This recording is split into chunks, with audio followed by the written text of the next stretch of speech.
নারায়ণগঞ্জের রূপগঞ্জে ডাকাতির প্রস্তুতিকালে ৩ ডাকাত সদস্যকে গ্রেফতার করেছে পুলিশ। এ সময় ডাকাতির কাজে ব্যবহৃত বিপুল পরিমাণ দেশীয় অস্ত্র ও ডাকাতির বিভিন্ন মালামাল উদ্ধার করা হয়। রোববার ভোররাতে উপজেলার কায়েতপাড়া ইউনিয়নের চনপাড়া পুনর্বাসন কেন্দ্রে ৬ নং ঘাট এলাকা থেকে তাদের গ্রেফতার করা হয়।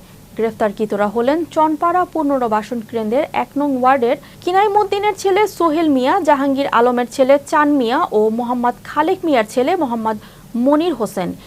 এ বিষয়ে রূপগঞ্জ থানার ভারপ্রাপ্ত কর্মকর্তা লিয়াকত আলী জানান, চনপাড়া পুনর্বাসন কেন্দ্রের ৬ নম্বর ঘাট এলাকায় ১০ থেকে ১২ সদস্যের একটি ডাকাত দল নদীতে চলাচলরত জাহাজে ডাকাতির প্রস্তুতি নিচ্ছিল। এমন সংবাদের ভিত্তিতে পুলিশ অভিযান চালিয়ে বিপুল পরিমাণ দেশীয় অস্ত্রসহ তাদের গ্রেফতার করে।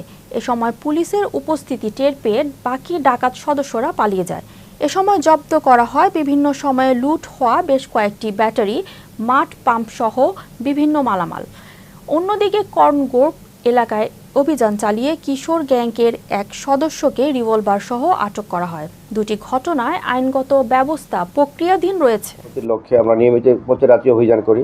সেই অভিযানের অংশ হিসেবে আমরা আজকে রাত্রে 2:30টার দিকে গোপন সংবাদের ভিত্তিতে সংবাদ পেয়ে কর্ণগোপে গিয়ে আমরা 3 জন কিশোর গ্যাংয়ের সদস্যকে ধরি এবং তাদের একজনের কোমরে আমরা একটি রিভলভার পাই। সেখানে গিয়ে আমরা অভিযান চালিয়ে 3 জন ডাকাতকে বিপুল পরিমাণ দেশীয় অস্ত্রসহ ডাকাতির প্রস্তুতিকালে অ্যারেস্ট করি।